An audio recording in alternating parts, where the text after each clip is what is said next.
our little CEO, we called her. You know, she was the boss.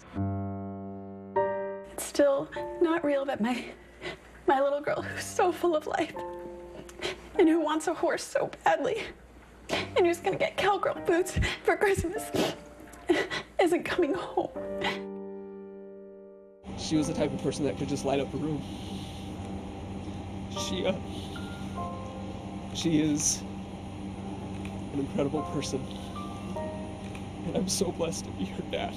With the world left wondering why, it's impossible to find words that encompass the full magnitude of horror of the massacre inside Sandy Hook Elementary. The 20 little faces of 6- and 7-year-old victims and the 6 brave school staff who selflessly gave their life to protect them have left a gaping wound inside the hearts of the world. As a memorial on the road leading up to the school grows by the hour, Christmas trees now line the route, 1 tree for each child that died. Nearby, angels representing the victims stand side by side on sticks. The Today Show's Lester Holt is among the sea of reporters descending on this small Connecticut town. These stories are always difficult. So much of what we cover as news people is things that involve 2 sides of the story. There's only one side of the story, and it's grief. Nobody with a heart will ever be able to understand this and comprehend this. It's one of those stories that you never, ever want to read about, cover, have anything to do with. As a mother, it's just devastating. Nobody wants to go through this. I'm sorry. It's just so hard. You just want to show your support.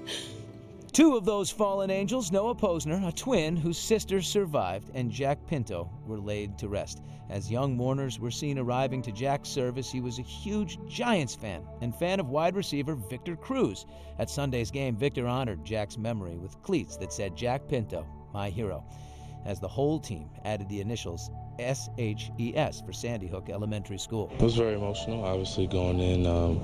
When a family's facing that much tragedy, you want to be someone that inspires them and someone that can put a smile on their face in a time where, it's tough to do that. Down in Florida, Miami Heat's LeBron James wrote Newtown, Connecticut on his sneakers and joined the team in a moment of silence with some of their own children.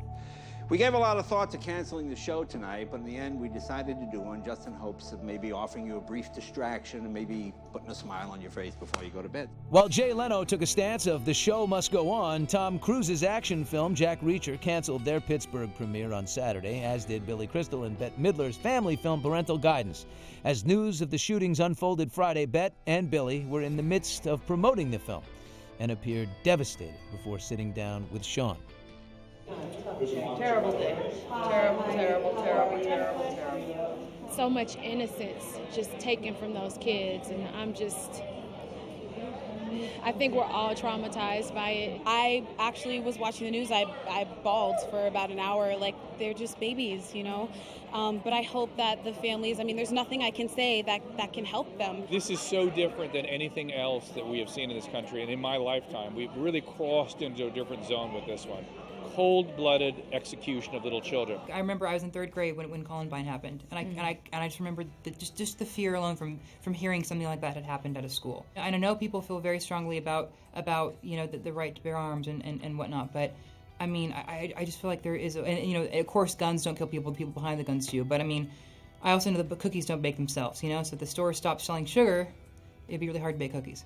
Yeah, and that's how I see it. While there is an outpouring of thoughts and prayers from the stars to the victims, over the weekend on SNL, the New York City Children's Chorus from Madison Avenue Presbyterian Church opened the show in a very poignant tribute with their rendition of Silent Night.